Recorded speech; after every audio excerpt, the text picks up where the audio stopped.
Hello, beautiful mothers. Today, the topic this Friday is about vision. And vision has many connotations, but I'm going to give you two. One, and it is biblical actually. What is it? I forgot. But it is, a man without a vision shall perish. And yes, I'm going to say man, women, you know what I mean, shall perish. But there's another one that was given by a neuroscientist. And he said, and his doctor, I don't have the name here, but I'll write it on the comments. He said that when you have a vision, your brain starts creating a path to fulfill it. It is something, it is an activity that comes from the brain. Let me give you an example. The river flows, correct? And if there is a stone, the river continues to flow. Well, it is said that the brain also, if it has a vision, it will create the pathways to get to that vision. So this is for neuroscientists, the neuroscientist side of it. But biblical, it says, a man without a vision shall perish. What does it mean? It means, and the opposite will be, a man with a vision shall flourish. So since I was very young, I always had a vision. I was a dreamer, a big dreamer. And yes, most of my dreams have been accomplished. I would say probably 99.9% of my dreams have been realized. Mainly because I do believe in the power of the vision. And it's not only for myself, and I'm speaking about myself in this case, but I've seen it happening over and over and over again. I actually seen it with my son's family, with my daughter-in-law's family, with my grandchildren. And so it's not something that I'm making up. Of course, you know that. But it is something that is so real that I would encourage every family, every mother, to have a vision written down of where they want to see their family in 6 months, in a year, in 5 years, in 10 years.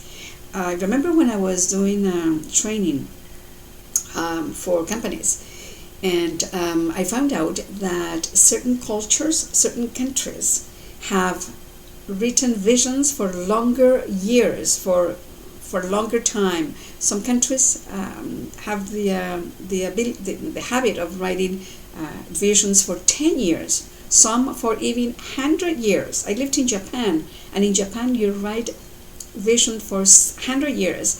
And in some countries, in some other countries, there's no vision. It's not used to. You're not used to writing vision. You're not used to thinking beyond your circumstances and your day-to-day situations. But there is a power in vision because it will take you away from what's happening and getting to work all those resources that come from your brain, number one, and from your spirit, number two, if you're connected to the Holy Spirit. Many, many resources like wisdom, like intelligence, like boldness, courage, clarity, peace, love, focus. All of those are resources that come from high up for you to realize your vision. And in my program, I teach how to create a vision. Very,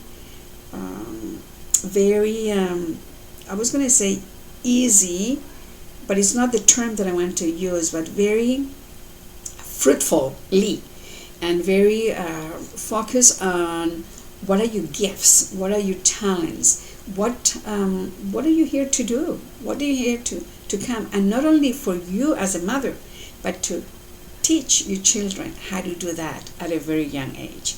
So I'm going to stop here. I just want you to remember, a man and a woman without a vision shall perish. And in your brain, when you create a vision, it creates neuropaths that will automatically help you to create that vision. Doesn't mean that you don't have to do any work. Of course you do. It's always. In fact, the effort that we put into anything is the fruit It represents it shows it is the result of, or give us a result according to our effort. And I don't want to go into what effort is and explain all of this because you know it, but I just want you to remember this: there is power in vision. So have a fruitful Friday, and write me as a message. Reach out if you want to learn how to create a vision that will not only transform your life, your children's life, but your generation's life. Have a wonderful Friday. Bye for now.